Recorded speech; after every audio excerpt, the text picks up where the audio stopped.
We're at the Focus meeting and we've just been talking to Stephen Halloran. Yes, I interviewed him about the colorectal bowel screening programme. Come and take a listen. Stephen, Hi. How does the screening programme work? Well, it works on the basis that we're trying to detect colorectal cancer in a population between the ages of 60 and 74. Yeah. We do it using what's called a fecal occult blood test. We send members of the public a sample every 2 years. Yeah. If that test proves to be positive, then they are referred for a clinic appointment and then likely colonoscopy. Okay. That's the basic principle. And if we find cancer, then they are referred for excision of their cancer. Okay. What have been the biggest challenges in setting up this programme?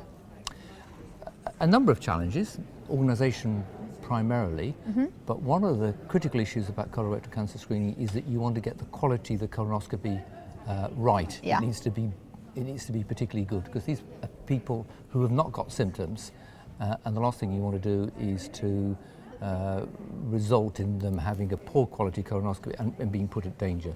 So we have to ensure that that quality is really top notch. The case has been proven through 4 randomised controlled trials. Yeah.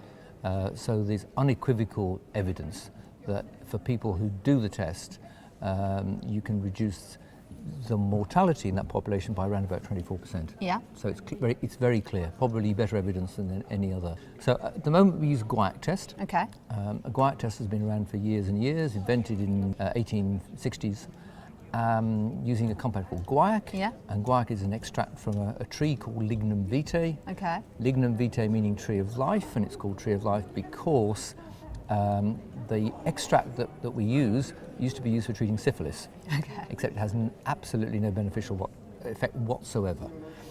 So we use guaiac, but the new tests include fecal immunochemical testing, which is using an antibody against the globin component of hemoglobin. It's a better, more sensitive marker to detect much lower levels of hemoglobin, and it can measure it more specifically. Can you give me any examples of any issues that you've had with sample collection and how you may have overcome these?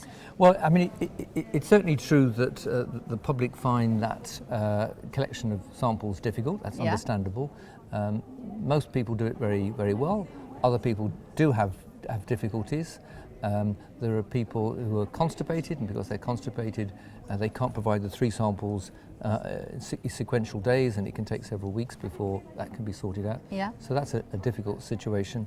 There are some people who seem to misunderstand whether we want urine or feces. So Okay. And then we get people who write little stories and poems, Yeah. sketches and drawings and pictures of Winnie the Pooh. They all come through. So it's all good That's stuff. good. Some Yeah. great humour there. Absolutely. That's great. Thank you very much for your time, Stephen. My pleasure. Cheers.